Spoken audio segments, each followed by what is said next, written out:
Bienvenue pour ce sermon du vendredi. Le titre de ce sermon est « Calme-toi et espère ». Si j'ai choisi de donner ce titre, c'est que ces derniers temps, j'entends ici et là, dans ma propre famille y compris, et auprès de mes amis, des mauvaises nouvelles concernant la santé de personnes que nous aimons. Nous avons beau savoir que la vie est fragile et qu'un jour nous devrons tous quitter ce monde, c'est difficile de rester calme devant la souffrance, tellement nous sommes touchés par cette forme d'injustice. Et pourtant, Dieu nous demande de rester calme et de continuer d'espérer. Ce miracle de rester calme et d'espérer, est-il possible ou pas? C'est là la question que nous sommes en droit de nous poser en tant que chrétiens et chrétiennes. Et c'est à cette question que ce sermon entend apporter sa modeste contribution.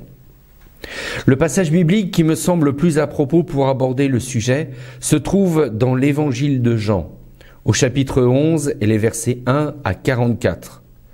Comme le temps de ce sermon nous manque, nous résumerons l'histoire et prendrons les quelques versets clés pour bien en saisir le sens. L'histoire nous rappelle ce fait. Lazare est mort. Jésus prend son temps pour venir à son chevet. Il rencontre Marthe et Marie, les sœurs de Lazare, qui sont totalement effondrées. Jésus, nous dit le texte, pleure aussi, même s'il a l'intention de ressusciter Lazare. Cette partie de l'histoire est troublante, car même si Marthe et Marie interpellent Jésus comme quoi il a le pouvoir de guérir et faire revivre Lazare, il n'en demeure pas moins vrai que l'émotion est à son comble et chaque protagoniste de l'histoire, les sœurs de Lazare, les amis de Lazare, les apôtres de Jésus et Jésus lui-même, tout le monde est touché en plein cœur face à cette injustice qu'est la mort d'un être cher. Car être chrétien, chrétienne, dans le sens de confesser Jésus-Christ, n'ôte pas les émotions douloureuses, bien au contraire. On a l'impression, en lisant ces textes, que les émotions sont encore plus à vif, car nous aimerions tous voir intervenir Dieu à travers des situations difficiles, comme celle de la maladie et de la mort. Et pourtant, inexorablement, et avec un sentiment d'impuissance, le cours de la vie se poursuit.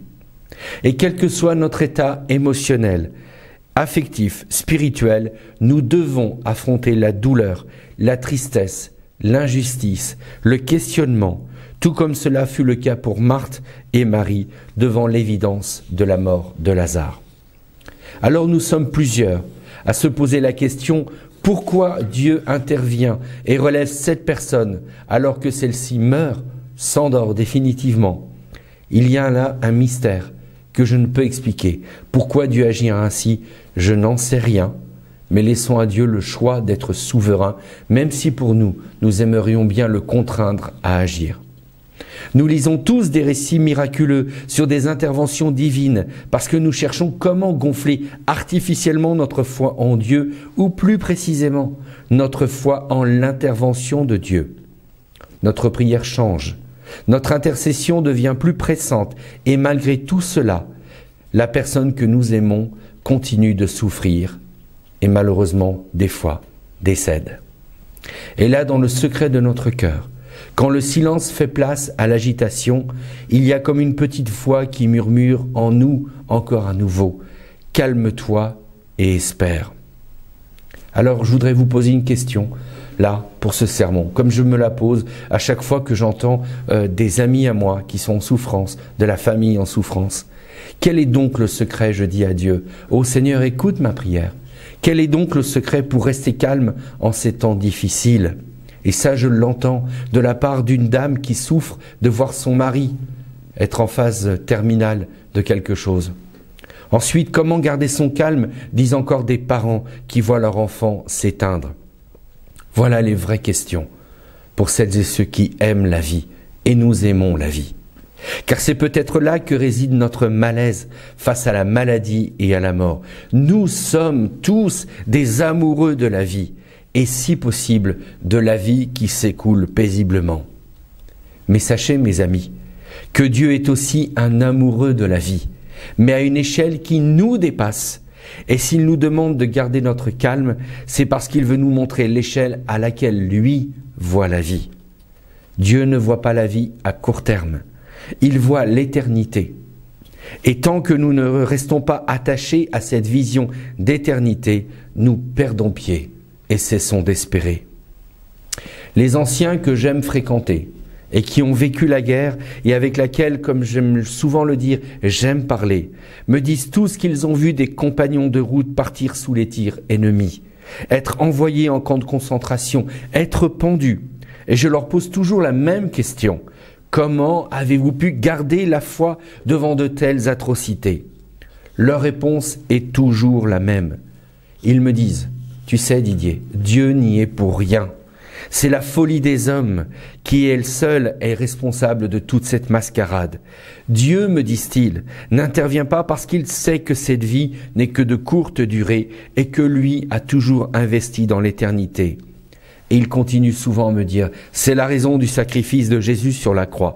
Et c'est ce que doivent comprendre les jeunes de notre époque qui ne vivent leur vie que dans le court-termisme. Dieu investit dans l'éternité. Une mamie que j'appelais affectueusement Tante Emma avec d'autres m'a dit un jour avant que je quitte la région où nous habitions, alors que nous revenions d'une semaine passée ensemble en Autriche. Voici ce qu'elle m'a dit. Didier, je sais bien que mes jours sont comptés. Oh, je ne dis pas que j'ai une belle vie. J'ai fait ce que j'ai pu à partir de ce que j'ai pu collecter. Je me suis trompé des milliers de fois. Plusieurs fois, j'ai voulu quitter la main du Seigneur et chaque fois, comme par une puissance qui me dépasse, j'ai été rattrapé par lui. Alors tu vois, Didier, je vais bientôt mourir, je le sais bien, mais je ne suis pas triste. Les gens qui m'entourent le sont, mais moi non, parce que je sais que Dieu m'aime au-delà de toute limite et que le prix de cet amour s'incarne en Jésus, mon Sauveur. Didier, m'a-t-elle dit, tu es pasteur, et c'est là ce que tu dois dire aux jeunes. Dis-leur que le Dieu pourvoyeur de coucher de soleil, de belles émotions, de belles chansons qui font couler les larmes, ce ne sera jamais le Dieu de la Bible. Si donc nous sommes dans le même état d'esprit que Tante Emma, que je cite encore après tant d'années, c'est que nous commençons à comprendre que la vie ici-bas sera toujours habitée de douleur comme de bonheur. Mais tout ceci, nous rappelle Jésus, n'est rien et n'a rien à voir à comparer à ce qui nous attend pour l'éternité. Et c'est la leçon qu'enseigne Jésus à Marthe et Marie. Crois en moi, je suis la résurrection et la vie. Et à travers Lazare, je vous en montre que les prémices. Pourquoi? Parce que je vous demande de rester calme et d'espérer. C'est tellement difficile pour nous de comprendre cela, car nous ne savons vivre qu'à une échelle qui nous ressemble, mais en lui, en Jésus, toutes nos échelles s'effondrent, car il est la résurrection et la vie, quand bien même nous devrions mourir. Alors oui, à celles et ceux qui passent par des moments difficiles, et dans ma propre famille, c'est le cas actuellement, la douleur sera toujours l'apanage des humains, car nous ne sommes qu'en chemin vers l'éternité. Mais derrière la douleur se cache l'espérance, car Dieu est vivant et vrai, et il nous partage son éternité. Alors, comme j'aime le dire bien souvent à tous mes amis, je sais bien et je prends conscience que les mots sont faibles face à la détresse. Oui, je le sais, je prends conscience tous les jours que parfois le silence est préférable aux mots. Je prends conscience tous les jours, et sachez que c'est réel, que la prière peut se muer en silence, parce qu'au cœur de l'épreuve, on n'arrive plus à rien dire ou à penser. Et je suis bien conscient que de parler de foi, d'espérance et d'amour est facile quand tout va bien, et tellement difficile au creux des tempêtes. Mais si Dieu, en Jésus, s'est fait homme, c'est pour que lui-même ressente toutes ces émotions de colère, de tristesse face à la perte d'une personne que l'on aime. Dieu finalement a choisi d'être homme et faiblement humain pour que je puisse lui dire combien je souffre devant la cruauté de la maladie dégénérative, devant cet accident qui a tout brisé, devant ce cancer qui m'insupporte. Mais au-delà de ma colère, au milieu de ma tristesse, j'entends à nouveau la voix de Dieu à travers son esprit qui me dit, à vous comme à moi, calme-toi et espère. Alors que ces paroles soient entendues comme une prière, pour vous qui m'écoutez et qui souffrez. Si ce n'est pas le cas, mais que vous connaissez un ami, une amie en train de souffrir, communiquez-lui ce lien, qu'elle puisse entendre à nouveau une voix du Seigneur pratiquement inaudible, mais qui au cœur de la détresse continue de lui dire « Calme-toi et espère ».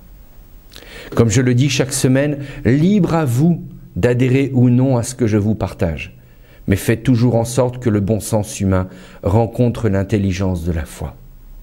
En conclusion, je crois que le plus simple est de laisser parler Jésus, parce que lui, quand il nous dit « Calme-toi, espère », il fait une promesse derrière.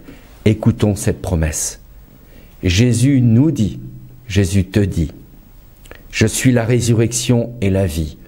Celui qui croit en moi, même s'il meurt, vivra. » Jésus affirme que tout cela est vrai et il dit « Oui, je viens bientôt. » Alors avec toute l'Église, nous pouvons dire « Amen, viens Seigneur Jésus. » Que le Seigneur vous bénisse tous. Amen.